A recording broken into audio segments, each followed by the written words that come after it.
Os carijós foram o primeiro povo indígena que habitou a Pedra Branca.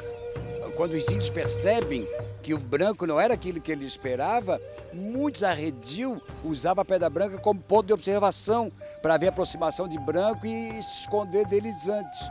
Então ela também servia como ponto de defesa, né, desses povos indígenas. E é muito curioso assim. Os nossos povos aqui do Baixo Andino, e também o pessoal do Alto Andino, os povos de lá, aqui no Brasil eram mais de 900 povos. Eles mantêm até hoje uma irredutível opção pelo encontro com a divindade, com os ancestrais, a partir dos morros. Os morros são sagrados. Quem sabe não era um ponto também de rituais, nas noites de grande lua. Provavelmente era aproveitado esse espaço todo, né? E desde aquela época, que não teve referência, não foi descrito nada sobre isso. Ali no Morro dos Cavalos, por exemplo, eles têm, né, um batismo de nome, nome dos nossos, o Morro dos Nossos Ancestrais. Dali eles ficavam olhando o grande oceano que simbolizava o lugar onde moravam os seus ancestrais. Porque os índios que a gente percebe, eles eram arredios, eles se escondiam do homem branco, ficaram com muito medo do homem branco, né? O homem branco, para o índio, era a própria morte, representava a própria morte. Então, eles se evadiam por essas florestas. É uma espécie, né, de reconhecimento no próprio nome do significado profundo que tem a montanha para a força vital. E a Pedra Branca havia uma grande floresta, né? Também ali com muito animais selvagens, enfim. E eu tive a graça de ver o velho Guarani, aqui de Biguaçu, vir fazer um encontro com os jovens aqui da universidade, e aqui nos pés da Pedra Branca eles escolheram para fazer um centro de oração, porque dizia exatamente isso, né? Que também aqui nesta montanha os seus ancestrais vinham se encontrar, né, com eles, né? E com essa experiência com Deus, né, com a espiritualidade.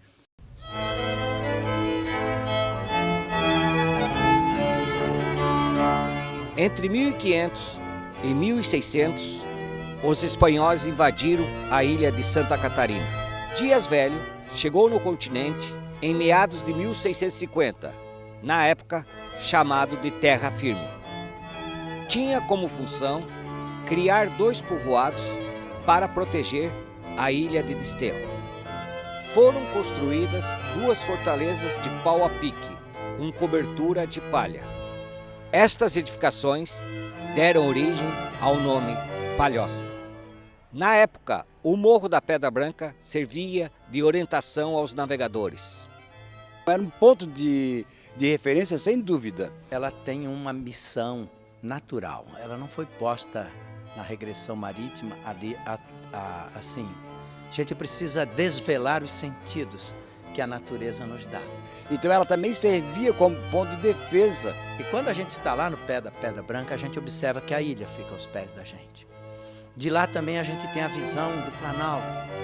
Então a Pedra Branca, ela é uma espécie assim, né, de ponto de reflexão essencial. Assim como o Cambirela e a Pedra Branca são 2, né, monumentos da natureza que se destacam. Aos pés da Pedra Branca nós temos o maior manguezal do mundo, né, que é o centro de Palhoça, né?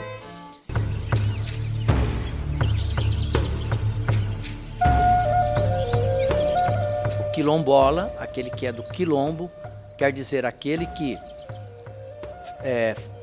enfrenta a escravidão, retoma a sua dignidade, sua autonomia e continua mantendo uma relação de igual para igual com a sociedade anterior, que era escravagista.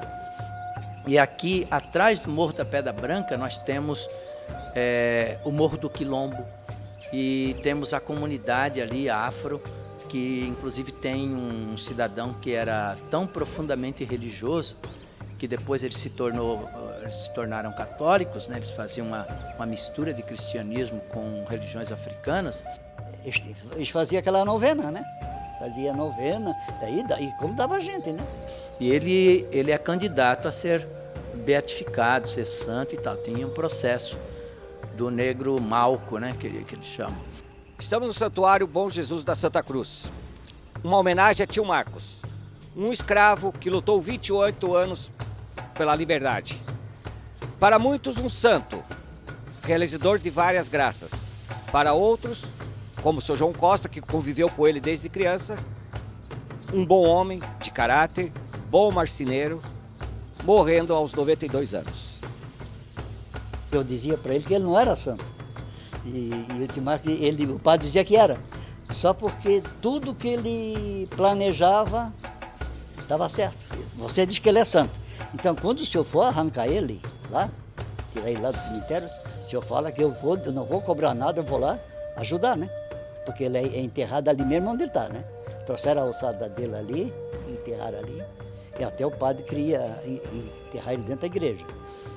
E aqui nesta região da Palhoça, nós temos Enseada de Brito, que tem um exemplo de um quilombo que está inscrito, inclusive, lá em Brasília, né, no centro de quilombolas.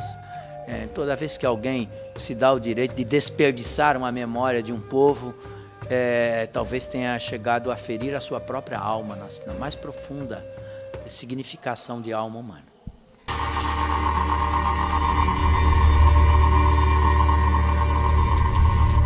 Desde criança a gente sempre ouviu essas histórias, né? Que a Pedra Branca é um grande mistério, é a guarita que tem parece que está cuidando dessa região inteira, é a grande parada ali, né, da pedra, e conta essas lendas, a lenda da orquídea encantada e da serpente também. Então dizem que quem estiver lá no alto, na plataforma da Pedra Branca, vai sentir um aroma, um cheiro inebriante. É o cheiro dessa orquídea, que em determinada hora que ela exala esse cheiro, diz que é sempre pelas 6 horas da noite, assim, na tardinha. Então é muito perigoso. Se você sentir esse aroma, ela vai te enebriar e te puxar para o abismo. A serpente também diz que tu escuta um silvo, né, o ruído que a serpente faz, e aquilo também te leva para ouvindo aquilo e acaba também te puxando para esse abismo. Então é um perigo estar na Pedra Branca em determinadas horas quando esses fenômenos acontecem. E também, se você pula na Pedra Branca, ela reboa como um grande tambor. Então ela é cheia de mistério, muita coisa ainda tem para ser descoberta sobre a Pedra Branca, os seus mistérios todos, tem muita coisa ainda para ser revelada, como contam histórias de tesouro escondido, enfim. Acredito que se uma pesquisa arqueológica for bem feita, nós vamos encontrar referência indígena, talvez pré-histórica ainda lá.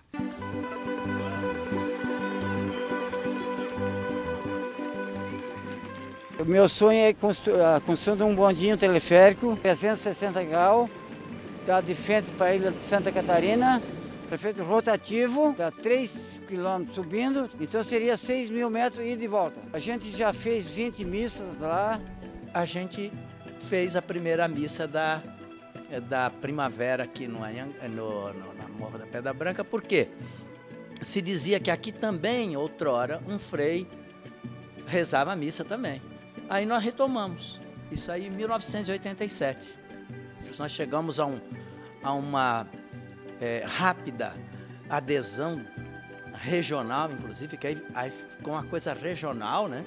A televisão entrou, eu na época já trabalhava com televisão, e nós chegamos a colocar 2.500 pessoas lá em cima, numa saudação de primavera. O pessoal, aos poucos, já foi logo tendo a ideia, por exemplo, em 87, eram os 2.000 anos de Nossa Senhora. Aí vinham os 2.000 anos de Cristo, queriam colocar o Cristo, o Redentor, lá em cima, que não tinha na região. Um dia eu fui rezar uma missa nos pés da Pedra Branca, num escritório, e o pessoal me deu de presente uma foto deles, assim, que eles tiraram da Pedra Branca e aparecia o rosto de Cristo na pedra. Aí eu levei essa imagem, essa foto, mostrei para o pessoal lá em cima que a gente não precisava levar o Cristo lá para cima, que ele já estava na própria montanha desenhado.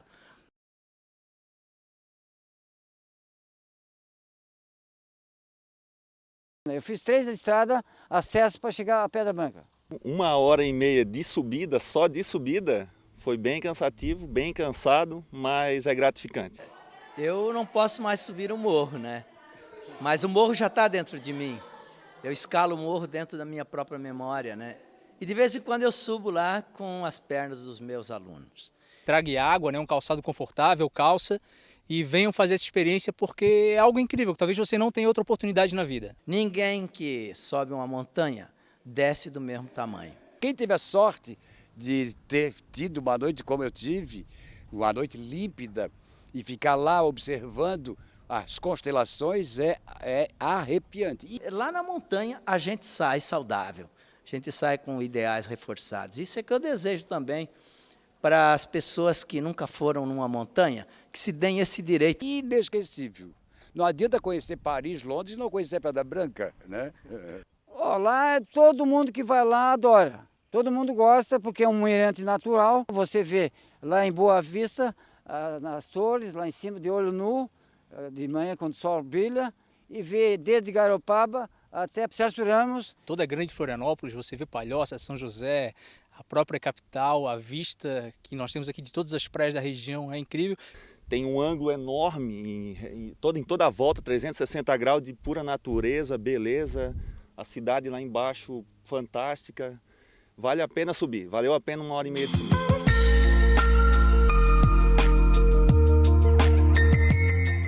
Essa é a Pedra Branca, uma senhora com mais de 120 milhões de anos.